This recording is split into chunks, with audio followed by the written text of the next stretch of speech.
Aconteceu que o mesmo subscritor pegou 2 dos seus arquivos como 2 dias seguidos e notou: "Ei, esses cheques cancelados parecem familiares." Os números de roteamento, os números de cancelamento, tudo era idêntico. Quer dizer, isso é, você sabe, obviamente isso é um problema.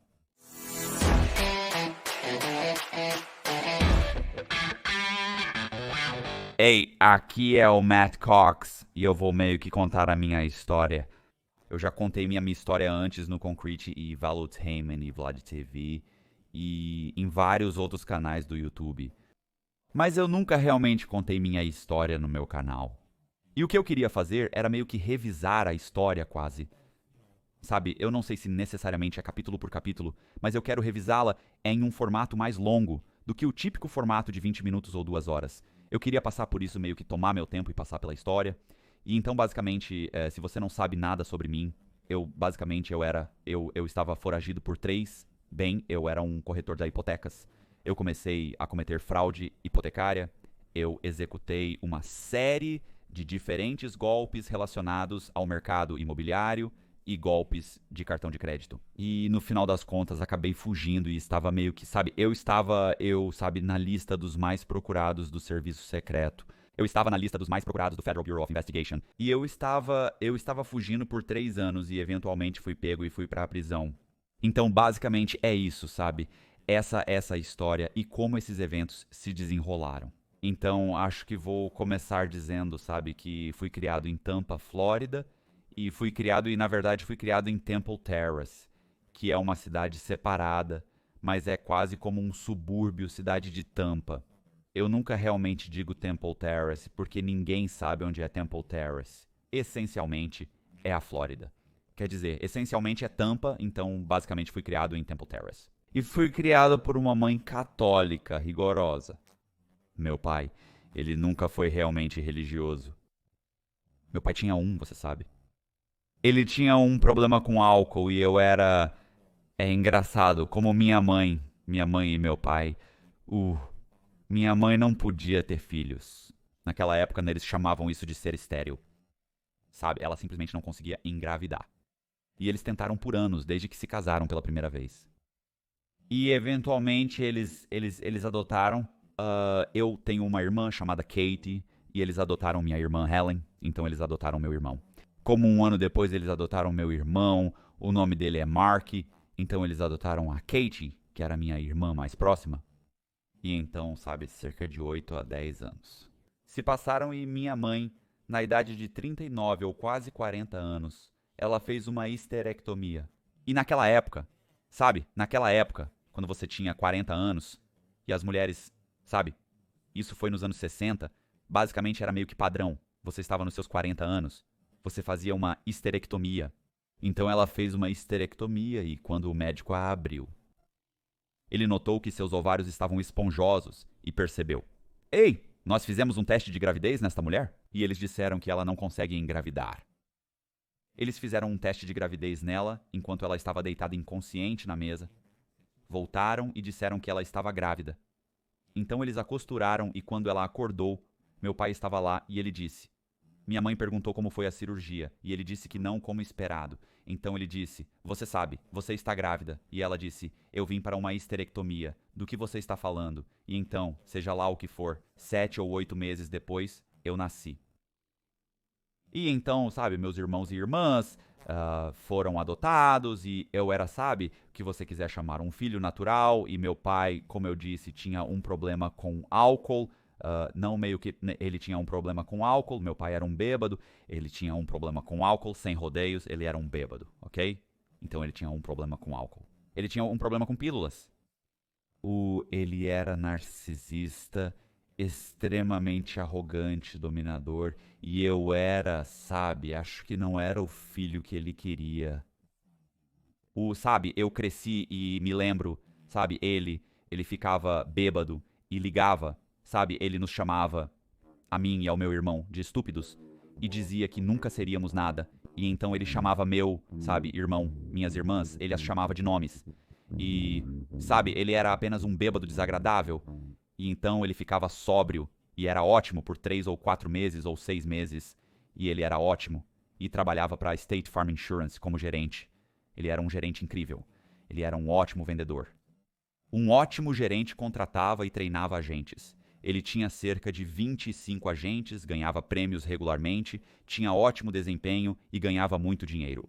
E eu acho que, observando ele se saía tão bem que até mesmo quando a State Farm percebeu que ele tinha um grande problema com a bebida, sabe? Eles o enviavam para reabilitações. Tipo, eles não o demitiram. Ele aparecia em uma reunião bêbado. Eles não o demitiam porque ele era um dos principais gerentes e estava liderando uma das principais equipes de vendas de agentes, na nação. Então, em vez de demiti-lo, eles continuavam colocando-o em reabilitações e eles o deixavam sóbrio e ele ficava bem por 1 ano ou 2. E então ou realmente eles pensavam que ele estava bem por 1 ano ou 2. A verdade é que ele ainda continuava com essas bebedeiras e eu me lembro de uma vez que eles iam se divorciar, minha mãe queria se divorciar. Meu pai estava bebendo em excesso e agindo como um idiota. E eu me lembro que ele nos levou até os projetos e disse para toda a família que ele poderia comprar 2 dessas casas, o que realmente, honestamente, olhando para trás, não era verdade. Ele disse que compraria 2 casas dessas para todos vivermos, se minha mãe permitisse. Que babaca, né? E eu era apenas uma criança, eu me lembro.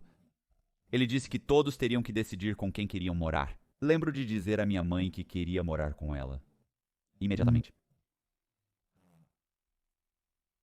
Realmente, sabe, 1 minuto eu simplesmente amava meu pai até a morte. E no minuto seguinte eu simplesmente o desprezava. E ele era apenas beligerante. E ele intimidava minha mãe e todos nós.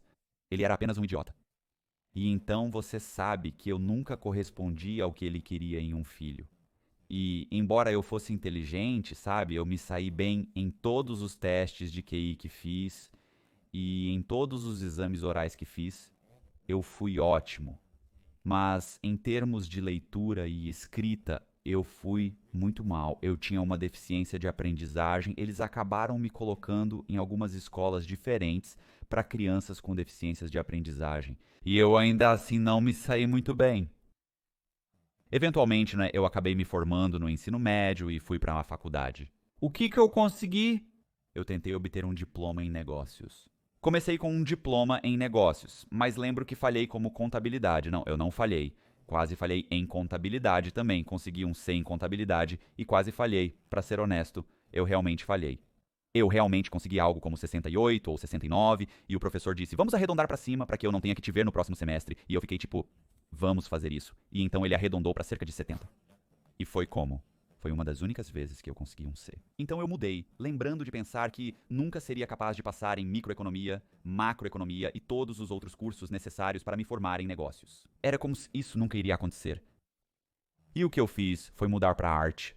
E acabei conseguindo um diploma em arte porque sempre fui muito artístico. Eu me formei. Lembre-se que eu cresci, então me formei no ensino médio, desculpe, mas quando me formei na faculdade por volta de 95 e estava namorando uma garota que trabalhava como stripper. Na verdade, nós moramos juntos por vários anos. Moramos juntos por alguns anos. Ela se chamava Chrissy. Então, depois que me formei, eu fui trabalhar para uma empresa que era um par de empresas diferentes, que eram seguradoras, como um ajustador de seguros. No final pensei que seria um agente de seguros, mas não aconteceu. Eu nunca fui. Isso nunca aconteceu. Eu continuei fazendo o teste de aptidão para essas empresas para ser um agente e eles continuaram, sabe? O teste de aptidão era como, bem, olha, ele simplesmente não é uma boa escolha para ser um vendedor. Então fui ajustador de seguros por cerca de 1 ano até ser demitido. Depois comecei a trabalhar na construção. Eu mal conseguia pagar minhas contas. Mas minha namorada na época estava trabalhando para uma empresa chamada Eagle Lending. E a Eagle Lending fazia empréstimos subprime. Sabe, você tem empréstimos convencionais que basicamente é quando você entra no Bank of America e eles te dão um empréstimo regular onde o Fed estabelece o padrão. E então, esses são convencionais ou eles basicamente são chamados de empréstimos convencionais. E então você tem empréstimos subprime. Então, empréstimos subprime são onde o próprio banco cria suas próprias diretrizes de subscrição e não é respaldado pelo Fed. E essa empresa eles faziam empréstimos subprime e ela estava realmente se saindo bem nisso. Ela não estava indo muito bem, mas ela tinha acabado de começar com a empresa e ela tinha conhecido o dono da empresa, que é um cara chamado Kelly Arens. Ela realmente o conheceu na boate, acredite ou não. Eu sei o que você está pensando, Connor. Você conhece uma stripper em uma boate e acha que ela é o tipo de garota que deveria trabalhar como corretora de hipotecas para a sua empresa. Acredite ou não, isso provavelmente não é verdade. Mas ele a conheceu lá e ela estava na faculdade e estava tirando seu diploma em finanças. Então Kelly acabou contratando Chrissy para trabalhar em sua empresa Eagle Landing. Quando ela voltou para casa após trabalhar lá por um tempo, disse: "Olha, você tem que trabalhar aqui." Então a Chrissy estava trabalhando para Eagle Landing e então ela volta para casa depois de trabalhar lá por, sei lá, algumas semanas e ela diz: "Ouça, você tem que fazer isso. Você tem que largar esse emprego na construção. Você tem que vir trabalhar na Eagle. Você tem que ser um corretor de hipotecas. Você seria ótimo nisso. Você nasceu para isso." E eu me lembro de pensar, tipo, não tem como eu conseguir acompanhar toda a papelada. Eu disse que não consigo lidar com a papelada. Eu não sei. A deficiência de aprendizagem. Mal consigo ler e escrever. Ela disse que não, afirmando que os processadores fazem toda a papelada. Tudo o que você precisa fazer é pegar um formulário. Não é tão difícil. E ela disse, e você seria ótimo em estruturar negócios. Você é criativo e inteligente. Você é gentil e capaz de fazer isso. Você sabe, você pode fazer isso. E então eu fui, encontrei-me com Kelly, e Kelly disse, sim, definitivamente eu vou te contratar. Ele conversou comigo por um pouco, e eles me levaram para a Carolina do Norte por uma semana, e me colocaram em um curso de treinamento, e eu voltei. E dentro de algumas semanas, eu estava prestes a fechar meu primeiro empréstimo. Eu tinha feito alguns anúncios, eu tinha ligado para alguns agentes imobiliários, eu estava colocando placas, eu consegui essa garota que queria comprar uma casa, eu tinha um agente imobiliário, nós encontramos uma casa para ela, eu consegui o empréstimo, eu montei um pacote de empréstimo e eu lembro que eu fui ao escritório do meu gerente e o nome dela era Gretchen Zayas. Então eu entrei no escritório da Gretchen e entreguei o pacote para ela e ela tinha que olhar o pacote, certo? Para comprovar renda, você precisa de W-2 contra-cheques, cheques cancelados, comprovante de aluguel ou comprovante de depósito. Era necessário incluir todos esses documentos no pacote antes de enviá-lo para a subscrição, para que pudessem analisar e decidir se concederiam um empréstimo ao seu cliente. Então eu chego lá e entrego o pacote para a Gretchen e ela o abre. Esta é minha gerente, que começa a folhear as páginas. Olha uma página e outra, e enquanto ela estava olhando, ela dizia, isso é bom, isso é bom. Ela tirou uma página e colocou-a de lado. E então ela continuou olhando e olhando. E então ela disse, cara, parece perfeito. E eu estava tipo, olhei para o primeiro, eu disse, bem, e quanto a isso? Ela disse que esta é a verificação de aluguel dele. Eu disse, certo, certo. Ela disse, você nunca olhou para isso, não é? E eu disse, bem, quero dizer, não. O processador enviou. A empresa de gestão devolveu pelo correio. Ela estava em seu último lugar por 2 a 3 anos. Ela pagou o aluguel dela. Ela pagou o aluguel dela, mas tem um atraso de 30 dias no pagamento. Meu cliente estava 30 dias atrasado em um de seus pagamentos de aluguel. E embora ela tenha conseguido, e isso foi há 6 ou 8 meses, Gretchen disse que por causa disso ela não pode obter o empréstimo. E eu fiquei tipo, oh meu Deus, e eu me lembro também, ouça, eu estava trabalhando lá, então eu já estava todo, não tinha realmente trabalhado em 3 semanas. Tipo, eu estava trabalhando, mas eles não estão te pagando, você não recebe, a menos que feche algo. Então eu fui quase 3 semanas a 1 mês sem receber pagamento por nada. Até o momento, se este empréstimo fosse fechado, eu iria estar 1 mês. Teria sido 1 mês desde que eu fui pago. Estou muito atrasado. Como se tivesse apostado tudo no sucesso nesta empresa. Estava com atraso no pagamento da hipoteca. Eu estava atrasado. Quantos anos eu tinha? Eu tinha uns 28 anos. Eu estava atrasado em tudo, inclusive com a minha hipoteca. Estou com pagamentos atrasados do meu carro e dos meus cartões de crédito. Meus cartões de crédito foram cancelados. As coisas estão ruins, pois eu pensava que iria me sair bem nisso. Eu amei a ideia disso. E eu podia dizer que era bom nisso. Eu sabia que iria me destacar nisso. Bem, eu olhei pra verificação e pensei, ó, cara. Eu me lembro de apenas pensar, isso é horrível. Tipo, eu vou perder tudo. Eu perguntei o que fazer e Gretchen pegou um frasco de corretivo líquido, começando a clicar nele. Assim. E eu me lembro, sabe, das antigas garrafas. Isso foi antes de terem as de fita, tinham a garrafa. E eu estava tipo, e ela me deu, ela disse, se eu fosse você, eu apagaria o atraso de 30 dias com o corretivo, faria uma cópia disso, colocaria de volta no arquivo, enviaria pra análise de crédito e o empréstimo seria aprovado. Eu fiquei tipo, espera, eu disse que isso é fraude bancária, não é? E ela disse, bem, sim, mas ouça, o pior que vai acontecer, e eu me lembro de dizer que eu posso ir pra prisão como eu nunca tinha quebrado a lei até aquele ponto. Eu tinha recebido apenas algumas multas. Eu nunca tinha me metido em problemas antes. Quebrar a lei pra mim, naquele ponto da minha vida, era algo que eu nunca tinha sequer considerado. Então eu pensei, eu poderia ser preso por isso. Ela diz: ó, ouça, o pior que acontece é se a subscrição pegar. Então eles negarão o empréstimo, talvez, se eles acharem que você está envolvido e você apagou ou sabia que estava lá, eles podem te demitir. Mas isso é o pior que vai acontecer. E ela era como se eu fosse você. Eu faria isso. Então fiz uma cópia do aluguel verificado, apaguei, fiz uma cópia da verificação do aluguel, coloquei a cópia alterada no arquivo e enviei para a subscrição. 4 ou 5 dias depois, eu recebo uma aprovação. Você foi aprovado para fechar. Alguns dias depois, nós fechamos. Então, dentro de uma semana, eu estou no fechamento. Recebi um cheque de cerca de $3.500 e eu estava como, isso é incrível. Eu acabei de receber $3.500. 3.500 20 anos atrás era um bom salário mensal. Eu estava trabalhando em vários empréstimos. Em alguns dias, fechei outro empréstimo. Poucos dias depois, outra pessoa quase se qualificou para o empréstimo, mas não conseguiu.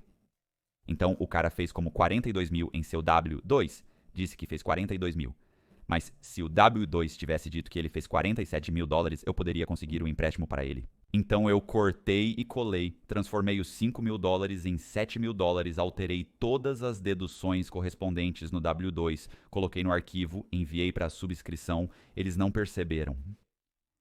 Em seguida, considere que existem 30 páginas com diferentes tipos de documentos nessas coisas. Estão chamando o máximo possível. Quais são as chances de eles chamarem os W2 e dizerem quanto ele ganhou exatamente no ano passado? Normalmente o que eles estão fazendo, eles estão apenas olhando para o que é chamado de verificação de emprego para os números reais. E eles estão ligando para o empregador apenas para perguntar: ele trabalha lá? Ele trabalha lá há 3 anos ou 2 anos ou o que quer que esteja na verificação de emprego? Eles afirmam que ele trabalha aqui há 4 anos. Ok, perfeito. Você preencheu isso? Sim, nós fizemos. Obrigado. E é isso. Mas então eles olhariam para os W2S, para os números reais, e o W2 havia sido alterado. Isso passou direto pelo empréstimo fechado. Bum! $3.500, próximo empréstimo. Aquele fecha. Eu fechei 4 empréstimos no meu primeiro mês. No mês seguinte, eu fechei 6 empréstimos. No mês seguinte, eu fechei 8. O que era mais do que o gerente estava fechando. No mês seguinte, foram 10. Depois, 12. O máximo que já fechei foram 12 empréstimos em um mês. Então, Kelly me tornou o gerente do escritório de Tampa e me fez o gerente do escritório de Brandon. Sabe, eu nunca mencionei isso no livro que escrevi, mas o que realmente aconteceu foi que, nesse ponto, Kelly estava dormindo com a garota com quem eu estava namorando. A garota com quem eu estava morando na época. Então, nesse ponto, Kelly estava agora descendo e dormindo com Chrissy regularmente, e eu não tinha ideia. Ele me fez o gerente do escritório de Brandon, ele a fez gerente do escritório de Sarasota, e ele comprou uma casa para ela em Sarasota. Mas ele basicamente, a coisa toda era como, ei, eu tenho uma casa, eu tenho uma propriedade para alugar lá embaixo, mas na realidade ele comprou uma casa para ela. Comprou uma casa para ela, colocou-a lá embaixo. Então ela e eu não podíamos mais morar juntos porque era muito, muito longo, era muito para ir e voltar todos os dias. É como 1 hora e 45 minutos a 2 horas. Então, se fosse uma viagem de 2 horas todos os dias para nos vermos, então ela e eu ainda estávamos nos vendo, nos encontrávamos no meio 1 ou 2 vezes por semana.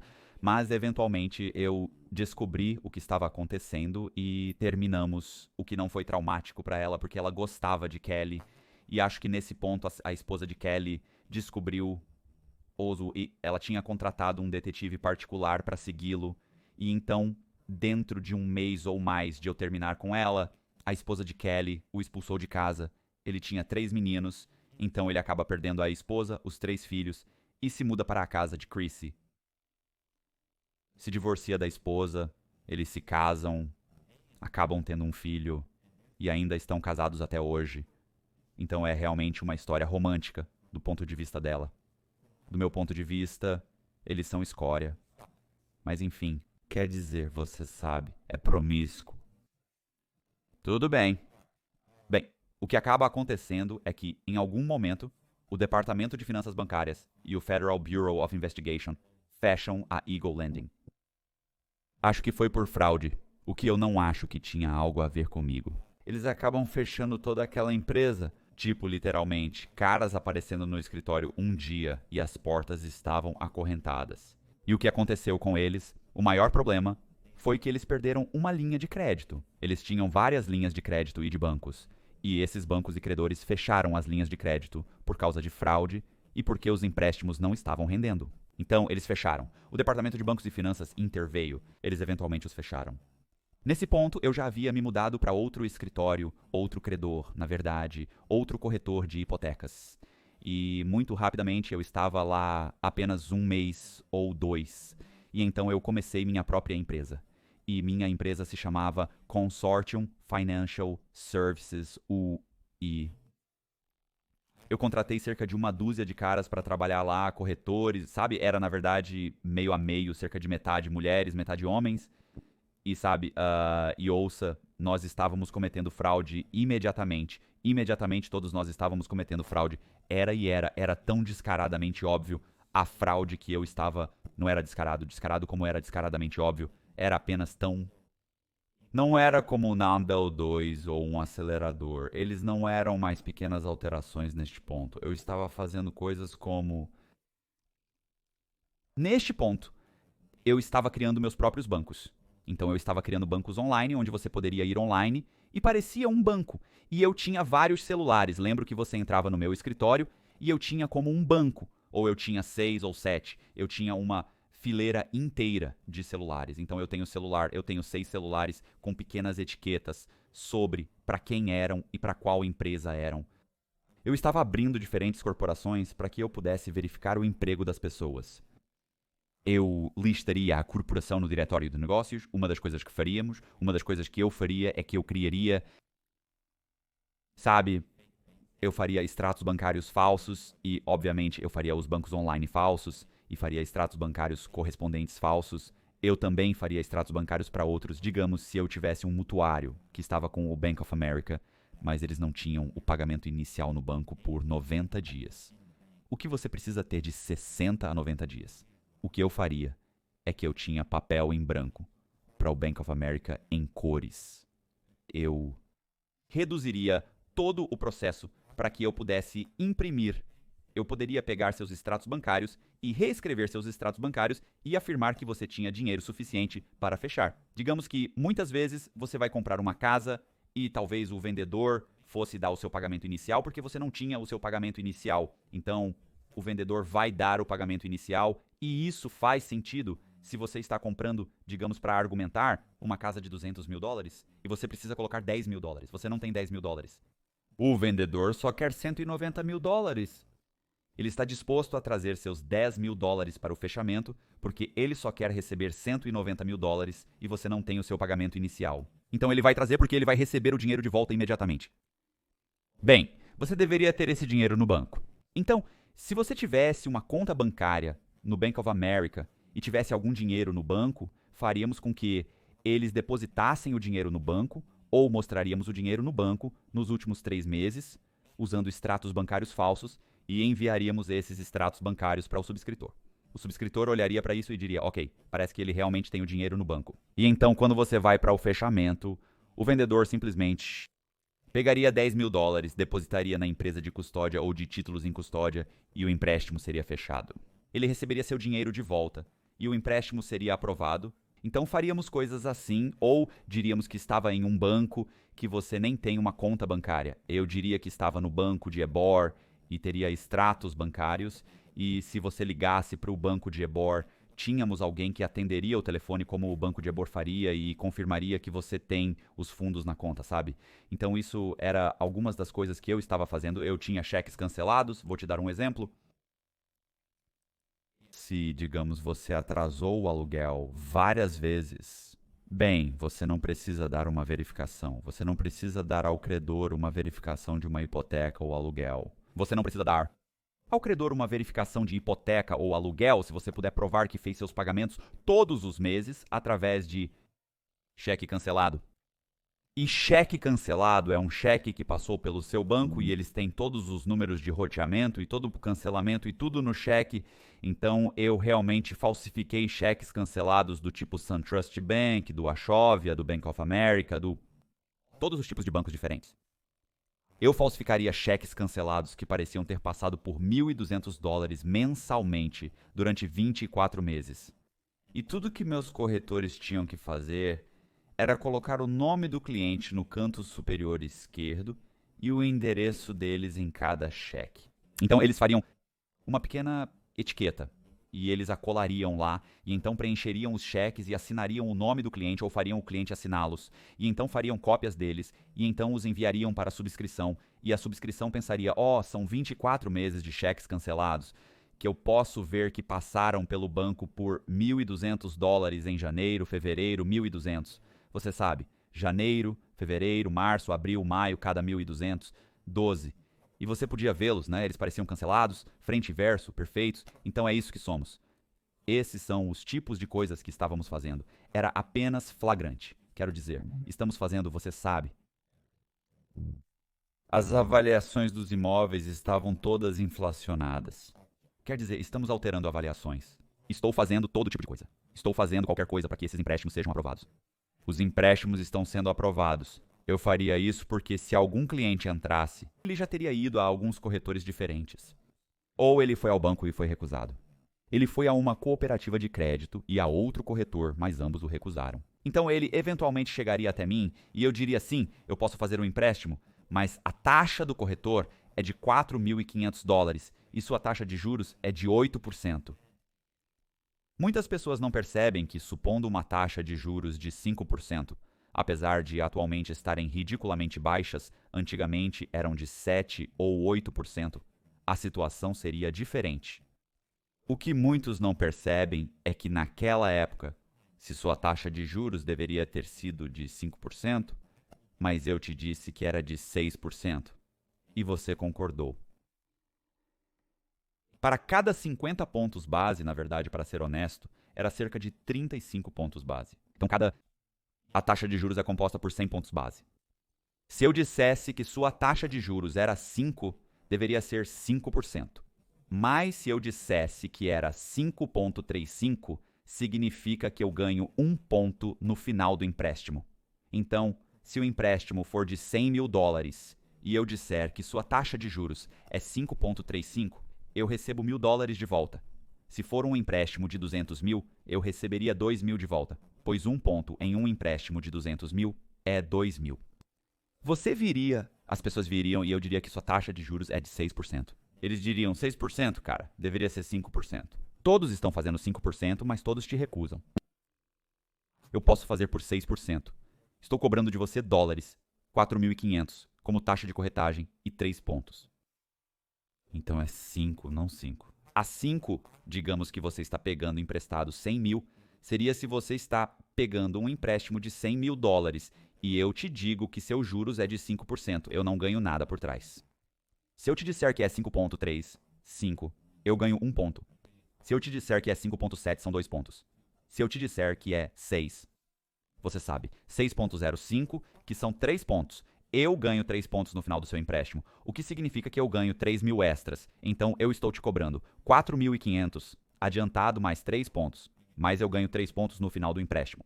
Sua taxa de juros é mais alta, mas você não tem para onde ir.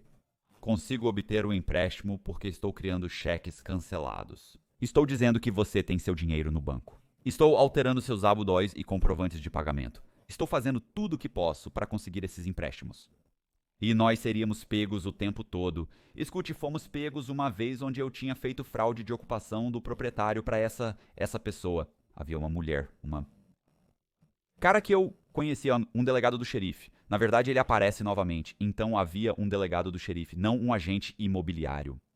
Nós tínhamos feito.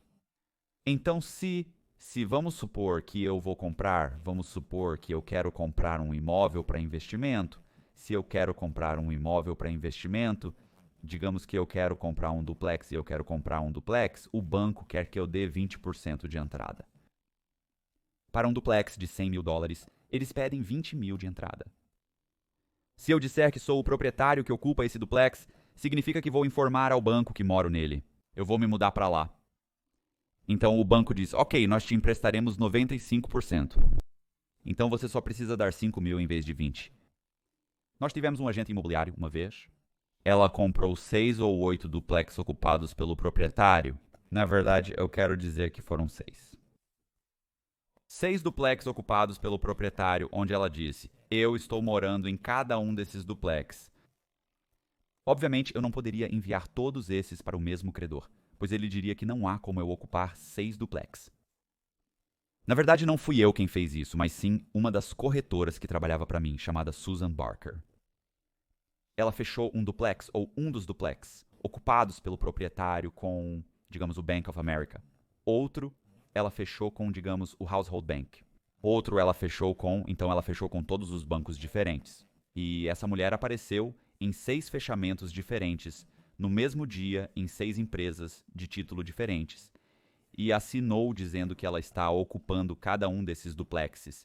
E ela era uma corretora de imóveis, então ela é uma agente imobiliária e uma corretora de imóveis. Ela tinha isso é alguém que claramente sabia que isso era fraude. Fechamos, e digamos cerca de 2 meses depois, eu me lembro que a Susan entrou no meu escritório e disse, ouça, eu tenho um no telefone de eu quero dizer que era Washington Mutual, ou Washington Mutual.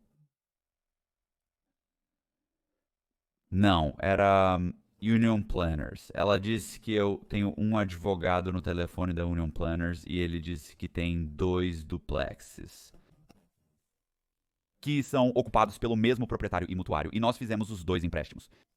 Eu fui, o quê? Então, o que aconteceu foi que um dos empréstimos que tínhamos fechado, digamos, na hipoteca da Rua Oak, a hipoteca da Rua Oak vendeu o empréstimo que tinha uma linha de crédito concedida pelos planejadores sindicais. Então eles ficaram com o empréstimo.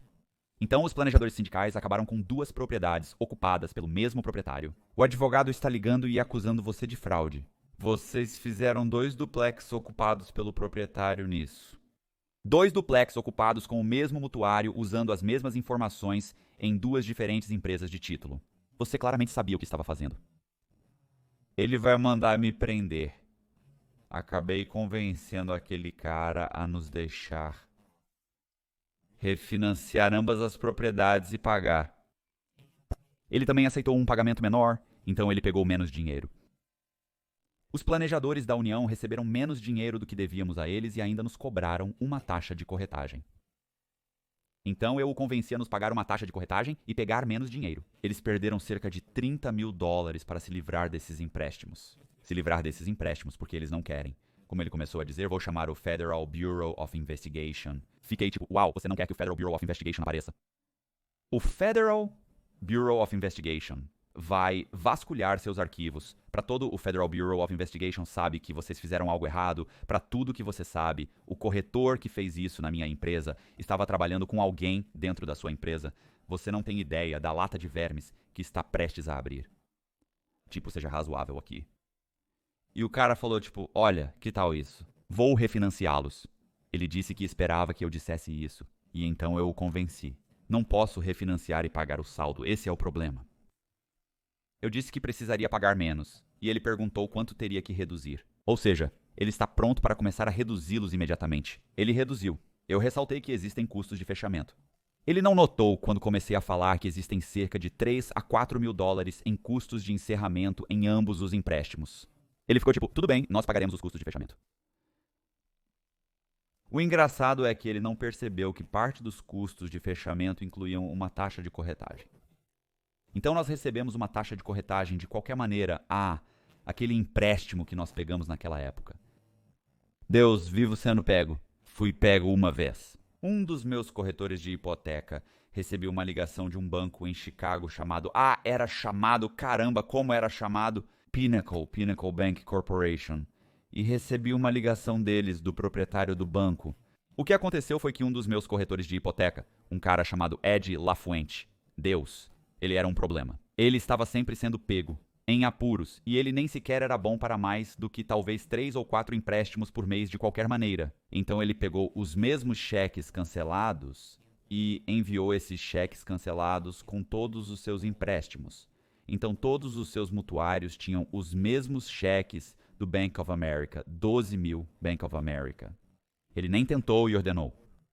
Tentar e ordenar verificar essas pessoas. Ele está usando apenas documentos falsos. Envie para esta empresa. Um subscritor recebeu seus arquivos por 2 dias consecutivos e percebeu que os cheques cancelados pareciam familiares. Ao abrir o arquivo enviado no dia anterior, notou que eram idênticos, exceto pelas assinaturas e pelo preenchimento ligeiramente diferente. Os nomes dos mutuários eram diferentes, mas os números de roteamento, os números de cancelamento, tudo era idêntico. Quero dizer, isso é obviamente um problema, e eles então se viraram, puxaram todos os arquivos de LaFuente e perceberam que tinham cerca de $1 milhão em empréstimos ruins desse cara, e então continuaram puxando arquivos e haviam vendido mais $1 milhão para o banco Household. Recebi uma ligação de Gary, dono do Pinnacle Bank, dizendo que eles tinham $2 milhões em empréstimos ruins. Vendemos $1 milhão em empréstimos ruins que vocês nos forneceram.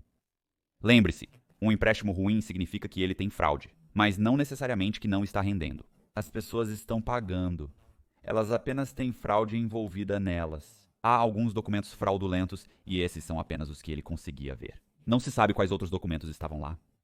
Eu me lembro que ele disse, Matt, escute, sabe, nós temos um problema. Você tem, sabe, um dos seus corretores fez isso. E eu me lembro que eu disse, um corretor desonesto? Ele diz, e por que você? E Gary diz, porque você não saberia nada sobre isso. Não faço ideia do que esse cara fez. E eu disse, estou apenas descobrindo sobre isso. E ele explicou a situação. Eu disse, olha Gary, se você está pensando que no final desta ligação eu vou te dar um cheque de $1 ou $2 milhões, vou te dizer agora mesmo que não tenho o dinheiro. Não posso fazer isso. E ele disse que entendia isso. Eu entendo isso. Ele disse, olha, eu só quero que você me dê sua palavra de que se algum desses empréstimos recair sobre nós, porque os credores têm o que é chamado de... eles têm o que é chamado de cláusula de retrocesso. O que significa que se for encontrada fraude em um empréstimo que eles forneceram, então eles têm que comprar esse empréstimo de volta. Ele mencionou que em caso de retrocesso, conforme a cláusula, você concorda em ajudar a se livrar da casa, refinanciá-la ou... seja lá o que for. Agora, a probabilidade de que isso vai acontecer é muito improvável que uma vez que esses empréstimos tenham saído do meu negócio de corretagem para o credor e do credor para outro credor, como o banco doméstico, e que 6 meses depois eles vão ser pegos e eles vão notar a fraude, é muito improvável. Então eu fiquei tipo, claro, sem problemas. O que dizer? É isso ou ele ameaça ligar para o Federal Bureau of Investigation? Agora, ele não queria ligar para o Federal Bureau of Investigation de qualquer maneira, porque o Federal Bureau of Investigation vai entrar e fazer uma investigação interna. Eles vão encontrar pelo menos alguns milhões em fraude ruim e empréstimos ruins que foram vendidos, e então o Gary fica responsável por comprar todos esses empréstimos de volta, e teria sido ruim. Ele diz que vai ajudar a se livrar dos empréstimos se eles voltarem para suas propriedades, ou algo assim. E ele diz, absolutamente. Ele disse, cara, eu aprecio isso. Ele disse para não se preocupar com isso. Eu vou cuidar disso. Então, ele acaba vendendo mais $1 milhão para uma família. Isso é 2 milhões que ele sabe.